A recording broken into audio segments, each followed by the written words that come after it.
하나님이 여러분들과 여러분들의 가정에 은혜와 복을 더하시기를 원합니다. 예수님께서 부활하시고 난 이후에 여러 차례 제자들을 만나 주십니다. 그리고 제자들을 향해서 너희가 먼저 갈릴리로 가라 이야기를 하고, 나도 갈릴리로 가겠다, 거기서 만나자 약속을 합니다. 제자들이 갈릴리로 가서 예수님을 기다립니다. 우리가 잘 아는 것처럼 어떤 큰 기대를 가지고 무엇인가를 기다리는 그 마음은 굉장히 설레고 또 행복해지기도 합니다. 제자들은 아마 갈릴리에서 예수님을 기다리면서 행복했을 것이라고 생각을 합니다. 지난 시간에 예수님과 함께 그 갈릴리 이곳저곳을 다니면서 이적도 행하고 예수님의 가르침도 받고 예수님과 같이 먹고 자고 그러면서 쌓았던 추억거리들이 여기도 저기도 막 가는 곳마다 이렇게 있는 것을 보면서, 예수님, 우리 다시 만나면, 이곳에서 다시 만나면 우리 좋은 시간들을 보내야지, 그러면서 아마 큰 기대를 가지고 기다렸을 것이라고 생각을 합니다. 그런데 문제가 생겼습니다. 기다림이 길어지는데도 예수님이 오시지를 않습니다. 많은 사람들이 설렘을 가지고 누군가를 기다리다가 시간이 지나도 오지 아니하면 마음이 허탈해지고 또 낙심도 되어집니다. 결국 제자들도 끝까지 인내하거나 견디지 못하고 성질 급한 베드로가 앞장을 섭니다. 야, 차라리 우리 고기나 잡으러 가자. 나는 고기 잡으러 가겠다. 그러면서 밖으로 툴툴 털고 배를 타러 나갑니다. 그랬더니 다른 제자들도 마냥 예수님만 기다리고 앉아 있을 수는 없잖아요. 그래서인지 그들도 자리를 털고 베드로를 따라 나섰습니다. 오늘 그렇게 베드로를 따라 나섰던 제자들의 이름이 2절에 기록이 되어집니다. 시몬 베드로가 앞장을 서고 디두모라고 하는 그 의심 많았던 도마가 그 뒤를 따르고, 그리고 갈릴리 가나 사람인 나다나엘과 세베대의 아들들, 그런데 세베대의 아들들은 야고보와 요한이죠. 야고보와 요한이 따르고 또 다른 제자 둘이 함께 있었다. 또 다른 제자 둘은 누구일까? 아마도 안드레와 빌립이 아니었을까, 그렇게 추정을 합니다. 어쨌거나 베드로를 위해서 7명의 이 갈릴리 출신 제자들이 끝까지 견디지 못하고 고기를 잡으러 다시 바다로 나갔습니다. 우리가 아는 것처럼 인내가 없으면 대개 소득도 없습니다. 사람들은 대부분 너무 인생이 살다가 힘들면, 그리고 실패하면 이제 내 인생은 끝났다 라고 그렇게 좌절하는 경우가 참 많습니다. 그러나 성경은 우리에게 말합니다.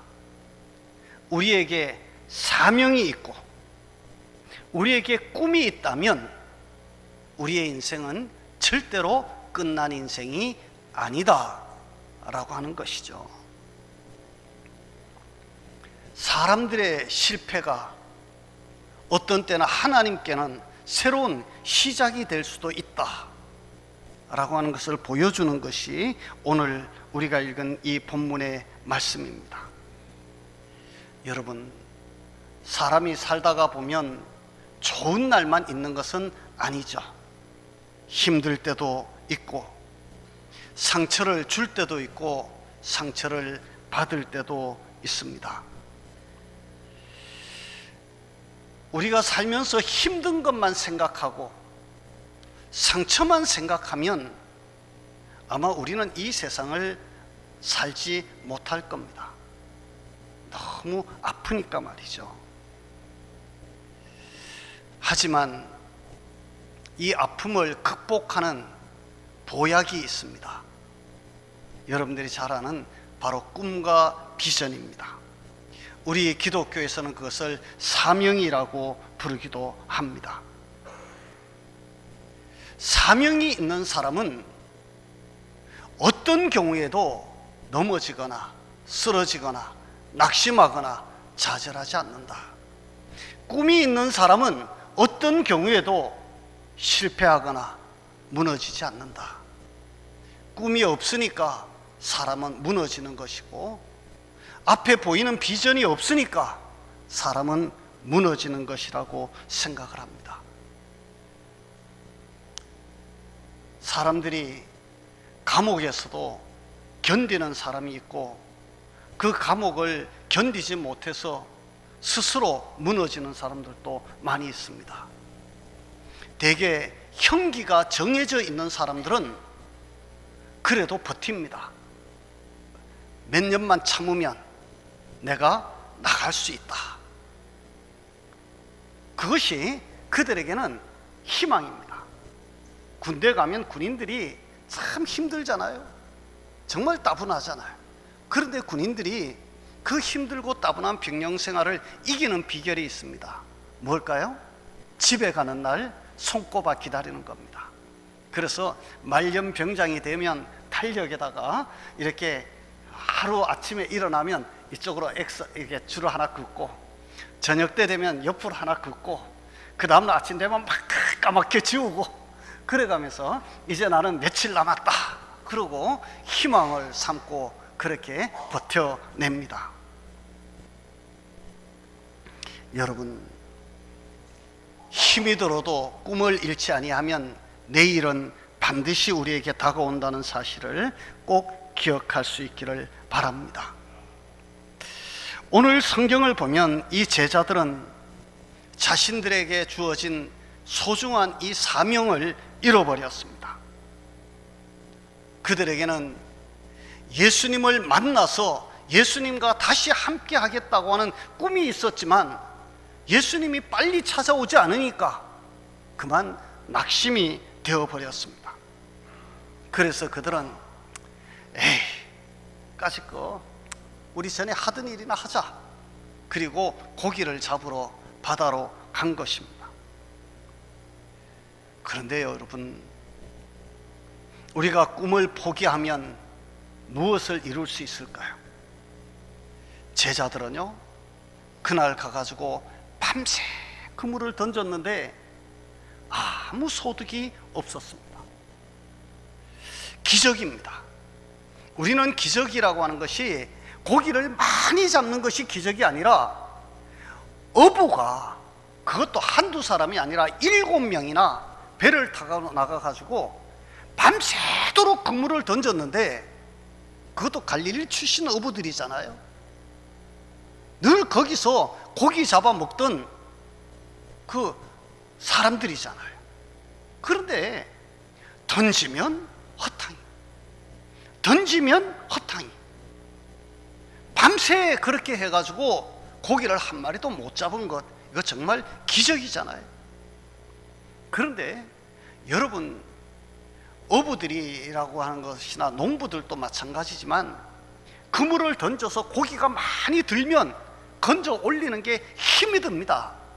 육신으로는 힘이 드는데, 여러분, 고기가 많이 들어있으면 육신은 피곤하고 힘들는지 모르지만 마음은 오히려 막 힘이 납니다. 한마디로 말해서 신이 나는 거죠. 야, 고기 잡았다, 많이 잡았다, 막 신이 나는 것이죠. 피곤해도 피곤한 줄 모르는 것이죠.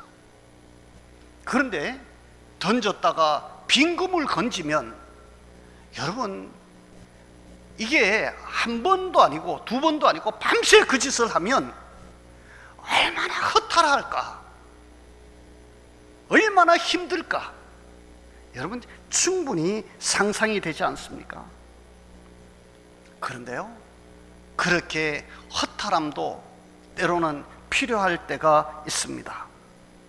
그래야 동트는 새벽에 예수님을 만날 수 있기 때문입니다. 본문 4절을 보면 날이 새어갈 때에 라고 이야기합니다. 날이 새어갈 때에. 어떤 시간일까요? 요즘으로 말하면 새벽 시간이라고 우리가 간단히 이야기할 수 있겠죠. 여러분, 제자들은 아무 소득도 없이 새벽을 맞았습니다. 그런데 우리가 아는 대로 새벽은 어둠이 물러가고 이제 새날이 시작되는 신비한 시간입니다. 이 새벽 시간을 어떻게 맞느냐라고 하는 것은 우리 사람들에게 있어서 굉장히 중요합니다. 새벽 시간을 어떻게 사느냐, 그것은 그 사람의 인생이 어떤 삶이 되느냐를 가늠하는 중요한 표지, 곧 잣대가 될 수도 있다 생각을 합니다. 새벽 시간에 정말 가장 하루에서 귀한 시간이잖아요. 이 새벽 시간에 하나님의 말씀을 묵상하고 우리 하나님의 이름을 부르고 같이 기도할 수 있다면 그것보다 더 행복한 일이 있을까? 여러분, 저녁에 일찍 주무시고 새벽 시간에는 여러분들도 교회에 나와서 기도해 보시기 바랍니다.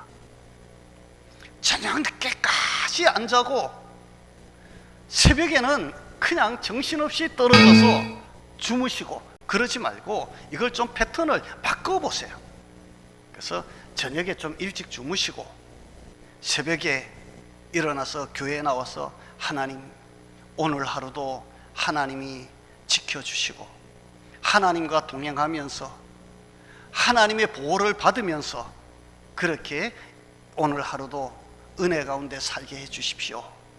우리가 하나님 앞에 기도하고 내려가면 아마 마음이 훨씬 더 든든해지고 또 하나님의 위로와 은혜가 있을 것이라고 생각을 합니다. 여러분, 제자들이 그 새벽 날이 새어갈 때에 그들은 너무 지쳤습니다. 이제는 그물을 다시 던질 힘도 없습니다. 야, 참 안 된다, 안 돼. 이렇게 안 될 수가 있어? 그리고 빈손으로 돌아오려고 합니다. 근데 저 멀리 바닷가에 어떤 사람이 한 사람 서 있습니다. 우리 성경을 보면 예수께서 바닷가에 서셨다라고 기록을 하는데요, 제자들은 예수님이 그 바닷가에 와서 서 있을 것이라고는 생각을 해본 적이 없어요. 상상을 해본 적이 없어요. 그러다 보니까 예수님이 바닷가에 서 계시는데도 그들이 그렇게 마음속에 기다리는 예수님이신데도 알아보지 못했다라고 성경은 우리에게 말씀을 합니다. 여러분, 사람들은요, 자기가 어떤 일에 관심이 집중되면 우리가 그것을 볼 수 있지만 관심의 집중이 떨어지면 우리는 아무것도 보지를 못할 때가 있어요. 간혹 보면 우리가 이렇게 왜 딴 생각하고 길을 가면 옆으로 아는 사람 지나가도 모르고 지나갈 때가 많잖아요. 여러분 그런 적 없으세요? 제가요, 우리 성도님들 간혹 이렇게 다니다가 보면 제 옆으로 지나가요. 그런데도 모르고 지나가요. 모르고. 그래서 제가 집사님 부르면 깜짝 놀라요. 아이고 목사님, 막 이렇게 깜짝 놀라기도 하고 그러는데요, 생각 없이 가면 옆에 사람이 누가 지나가도 몰라요. 생각 없이 보면 예수님이 옆에 와 계시는데도 그 예수님이 보이지 않아요. 오늘 성경은 이렇게 말합니다. 날이 새어갈 때에 예수께서 바닷가에 서셨으나 제자들이 예수이신 줄 알지 못하더라. 여러분, 예수님은 언제부터 거기 서 계셨을까요? 글쎄요, 우리는 알 수가 없어요. 예수님 언제부터 거기 서 계셨는지 알 수는 없지만 아마도 예수님은 일찌감치 오셔서 그곳에서 저 멀리 고기 잡으면서 애쓰는 제자들을 보고 계셨을는지 모릅니다.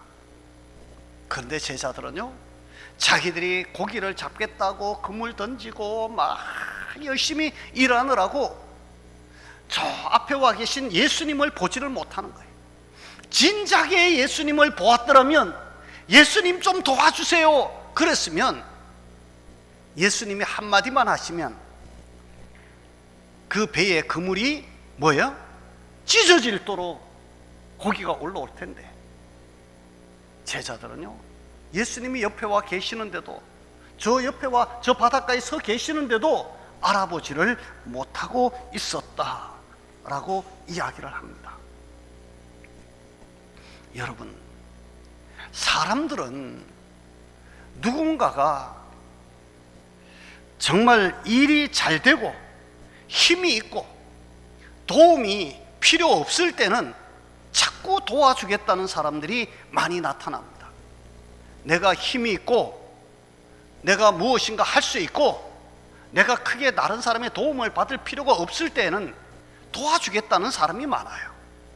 그런데 정말 정작 내가 도움이 필요할 때, 내가 힘이 들 때, 내가 가진 것이 없을 때, 그때 누군가가 나를 도와줄 사람이 있을까 찾으면 그때는요, 아무도 없어요. 아무도 없어요. 그게 사람이에요. 그런데 우리 주님은 내가 무엇을 할 수 있다라고 생각할 때 주님은 오히려 멀리 하셔요.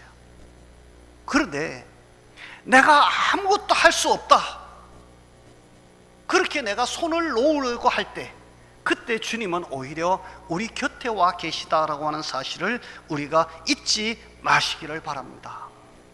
제자들이요, 고기를 밤새 잡으려고 할 때 예수님이 보이지 않았어요.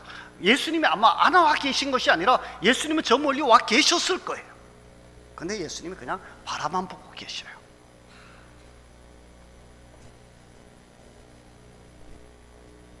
예수님은 우리가 힘들어할 때, 우리가 지쳐 있을 때, 우리가 낙심할 때, 우리가 빈손일 때 오히려 우리를 만나기 위해서 우리 곁에 찾아와 계시는데, 우리는 그 예수님을 만날 생각을 하지 아니하고 그저 자기 힘으로 어떻게든지 이걸 위기를 극복해 보려고, 뭔가 이 난간을 돌파해 보려고 자신이 그냥 애쓰느라고 옆에 와 계시는 예수님께 부탁도 못하고, 예수님께 사정도 못하고, 예수님께 부르짖지도 못하는 그런 안타까운 모습을 보일 때가 참 많습니다.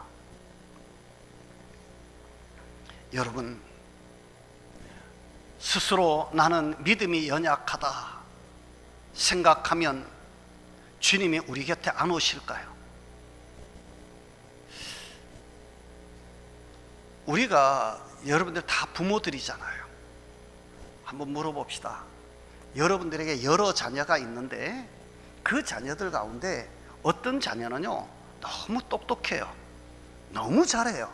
그래서 내가 신경 써주지 않아도, 내가 도와주지 않아도 그놈은 있잖아요, 자기 살 길을 찾아서 열심히 잘 살아. 그런데 하나는요, 좀 모자라. 그래서 이게 보면 어디 가서 치이고 어디 가서 맨날 잃어버리기나 하고 맨날 어떻게 뭐 사기나 당하고 막 그래가지고 삶이 너무 어렵고 힘들어.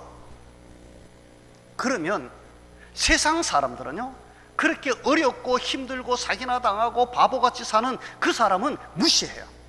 근데 부모는, 여러분들 똑똑하고 잘 사는 아들이 더 마음이 갑니까? 아니면 더 불쌍하고 더 어리석고 더 바보스러운 그 아들에게 더 마음이 갑니까? 누구에게 더 마음이 갈까요? 부모의 마음은 누구나 다 똑같습니다. 하나님이 바로 우리의 아버지시잖아요. 하나님은 우리가 똑똑할 때, 우리가 많이 가졌을 때, 내가 무엇인가 할 수 있다고 생각할 때, 그때 하나님이 필요한 것이 아니라 사실은 내가 아무것도 할 수 없다, 정말 내 힘으로는 이거 어떤 문제도 해결할 수 없다라고 완전히 포기하는 상태에 이르렀을 때, 사실은 하나님께서 우리를 찾아오셔서 우리에게 말씀합니다. 얘야, 내가 뭘 도와줄까? 그런데요, 주님이 말씀하시는 그 음성을 우리가 듣지를 못하고 그저 혼자서 발버둥을 치다가 그만 낙심하고 마는 경우가 참 많습니다. 제자들, 오늘 제자들 보니까요, 밤새 고기 잡다가 못 잡았어요. 그래서 저기 멀리서 계신 분이 예수님이신데 예수님이 먼저 말을 걸어옵니다. 얘들아, 고기가 있느냐? 고기 없어요. 오늘 밤에 완전히 헛탕이요, 헛탕. 저 바닷가에 서신 분이 그럽니다. 그 배 오른편에 그물 한번 던져보시오. 그러면 고기 많이 잡힐 겁니다. 그 바닷가에 서신 분이 뭘 알겠어요? 배 타고 고기를 보는 사람이 더 잘 알지. 이 어부 출신인데요. 그런데 밖에서는 그 한마디 하니까 에이 모르겠다, 그 오른편에다 그물을 던졌더니요, 오늘 성경에 있는 표현대로 그물이 찢어질, 그물을 들 수 없을 정도로 많은 고기가 잡혔다. 많은 고기가 잡혔다. 그때서야 제자들이 눈이 떨어졌습니다. 도대체 누구신가? 그래서 주목하여 집중하여 보니까 아니 예수님이야, 예수님. 베드로가요, 너무 놀랐어요. 배에서 막 뛰어내렸어요. 그리고 막 헤엄을 쳐서 예수님 쪽으로 막 나갑니다. 다른 제자들도 나왔습니다. 나오니까 예수님은요, 제자들이 밤새 고기 잡느라고 수고하고 한 마리도 못 잡고 그렇게 애쓰고 그렇게 허탈해하고 마음이 아프고 뭐 힘이 없고 실망하고 낙심하고 배도 고프고 그 사정 다 하시고 미리 생선을 구워놓고 제자들을 보고 이거 하나씩 먹고 힘 좀 내라고 예수님이 그들을 부르십니다.